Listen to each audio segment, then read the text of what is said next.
Hello friends आज हम देखेंगे भारत शासन अधिनियम और ये लेक्चर 13 है। इसका लेक्चर 13 है भारत शासन अधिनियम, ये आज का हमारा टॉपिक है। और इसके मुख्य प्रावधान क्या है, क्योंकि ये बहुत ज्यादा महत्वपूर्ण है।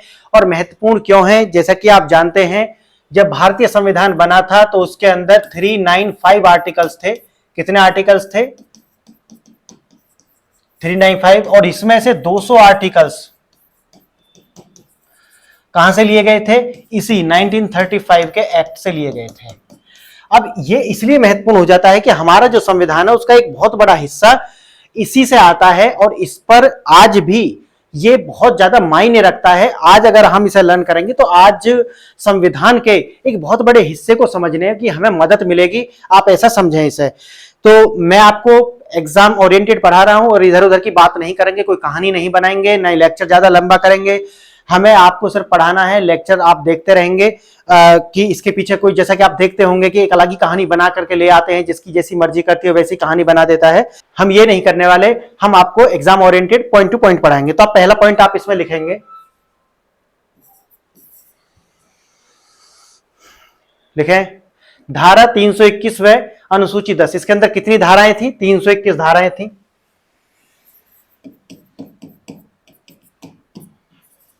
और अनुसूची कितनी थी इसमें?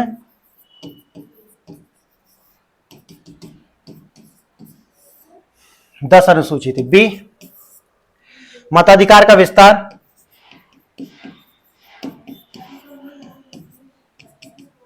मताधिकार 10% जनता को।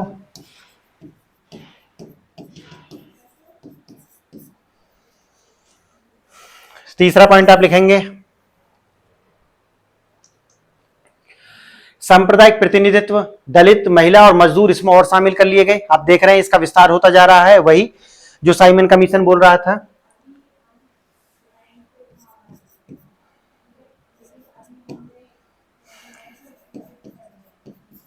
सांप्रदायिक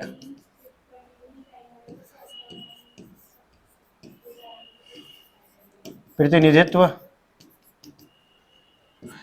किस किस को दिया गया? अब और इसमें बढ़ा दिया गया दलित, महिला और मजदूर, इनके लिए और इसको बढ़ा दिया गया। नेक्स्ट पॉइंट यानी कि चौथा पॉइंट हमारा क्या है?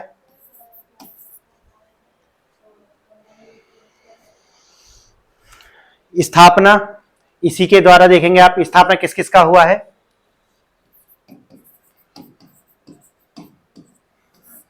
यहां इसी के अंदर आप देखेंगे रिजर्व बैंक,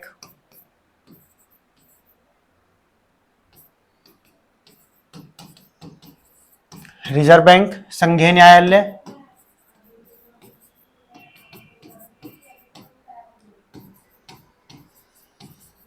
संघीय न्यायालय और संघ लोक सेवा आयोग।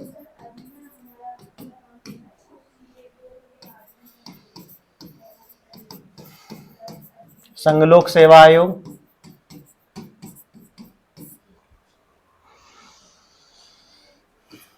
प्रांतीय लोक सेवा आयोग,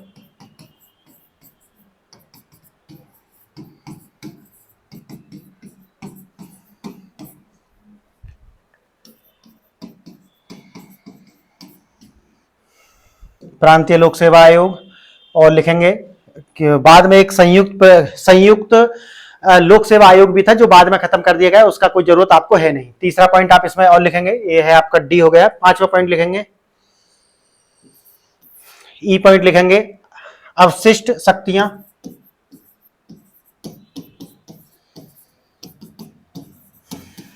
अवशिष्ट शक्तियां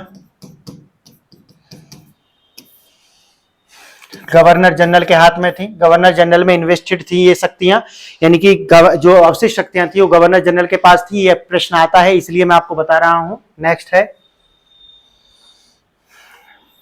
एफ पॉइंट है, लिखेंगे इसे अखिल भारतीय संघ का प्रस्ताव। अखिल भारतीय संघ जो मैंने अभी आपको बताया था, ये जानबूझकर रखा था। कारण क्या था कि हम एक अखिल भारतीय संघ बनाएंगे और जिसमें सभी भारतीय राज्य शामिल हों, जबकि उन्हें पता था कि जो तुम्हारे वफादार हैं वो इसमें कभी शामिल नहीं होंगे। और अगर ये शामिल नहीं होंगे तो आप कहोगे कि फिर भाई आपके बीच में तो एकता ही नहीं है, तो हम किस तरीका का आपको जो फ्रीडम की आप बात करते हैं, किस भारत की आप बात करते हैं। तो इस तरीका के लिए जानबूझकर जो फूट है उसको दिखाने के लिए ऐसा किया गया था। ठीक है, अब इसमें केंद्र और प्रांतों की बात आएगी, यानी कि जो केंद्र है उसमें किस तरीका की जो शासन प्रणाली होगी और प्रांत में किस तरीका की होगी। तो पहले आप लिखेंगे इसमें केंद्र, आगे देखेंगे इसी में केंद्र। ठीक है, दो तरीका से इन्होंने इसको बांटा, इसकी जो शासन व्यवस्था है वो दो तरीका से चलेगी, एक होगा केंद्र, एक होगा प्रांत। तो केंद्र में क्या होगा, प्रांत में आपको बता चुका हूं क्या होते थे प्रांत। ठीक है, तो पहले देखेंगे हम केंद्र, और केंद्र में आप पहला पॉइंट लिखेंगे, केंद्र में क्या था, द्वैध शासन प्रणाली। द्वैध शासन प्रणाली यानी कि आरक्षित और हस्तांतरित विषय जो लागू नहीं हुए लेकिन इसकी व्यवस्था थी, उन्होंने इसकी व्यवस्था इस एक्ट के तहत की थी कि द्वैध शासन प्रणाली केंद्र के लिए,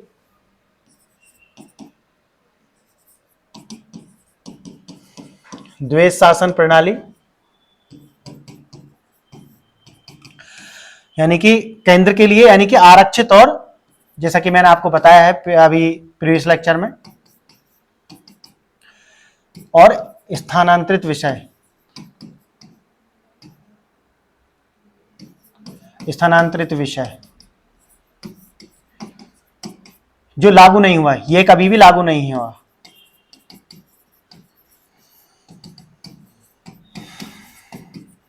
नहीं, ठीक है। दूसरा पॉइंट आप लिखेंगे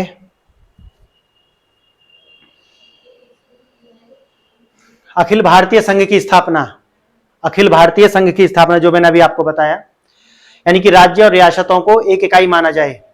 ये उन्होंने जानबूझकर ऐसा किया था क्योंकि उन्हें पता था ये साथ आएंगे नहीं और फिर हम इनको एक्सपोज कर देंगे कि देखो आप में तो कोई एकता है ही नहीं, इसलिए।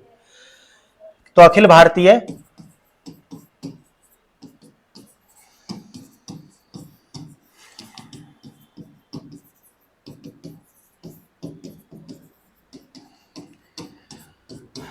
होना क्या था, राज्य और रियासतों को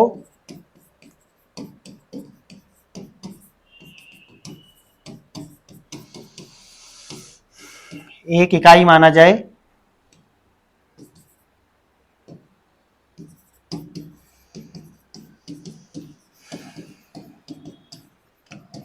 क्लियर।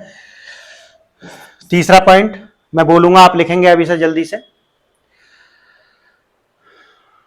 तीसरा पॉइंट है 3 सूची, संघ सूची जिसमें 59 विषय थे, राज्य सूची जिसमें 54 विषय थे, और संवृत्ति सूची जो आज भी आप संविधान के अंदर देखते हैं वो यहीं से आई है, उसके अंदर 36 विषय थे, और अवशिष्ट शक्तियां जो है वो वायसराय के अंदर आ गई, वायसराय के अंदर अवशिष्ट शक्तियां। आगे लिखेंगे डी पॉइंट,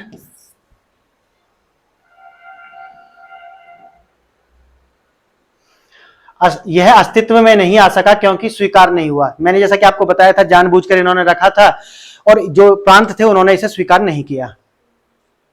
आगे देखेंगे प्रांतों के लिए क्या प्रावधान थे इसके अंदर। दूसरा बी पॉइंट है, उसे आप ए मान लेना, इसे ए मान लेना।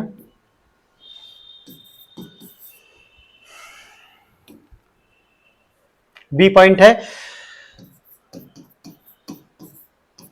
प्रांतों के लिए, पहला ए पॉइंट लिखेंगे, इसमें लिखेंगे आप इसका ए पॉइंट, प्रांतों में द्वैध शासन व्यवस्था समाप्त, प्रांतों में द्वैध शासन व्यवस्था समाप्त, बी पॉइंट लिखेंगे आप इसका। प्रांतीय स्वायत्तता का शुभारंभ, यानी कि प्रांतों को स्वायत्तता ज्यादा दी जाएगी, क्योंकि जैसा कि आपको बताया मैंने कि प्रांत क्या होते थे जिनको स्वायत्तता कम होती थी। ठीक है, तीसरा पॉइंट आप लिखेंगे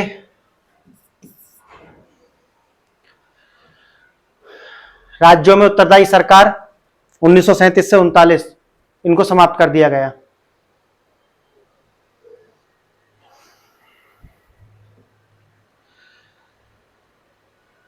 गवर्नर राज्य विधान परिषद के लिए उत्तरदायी बनाया गया। और इसका जो लास्ट पॉइंट है, 11 में से 6 राज्यों में द्विसदनीय व्यवस्था प्रारंभ की गई। फ्रेंड्स, यहां पर ये लेक्चर समाप्त होता है। आपने लेक्चर यहां तक देखा, इसके लिए धन्यवाद। नमस्कार।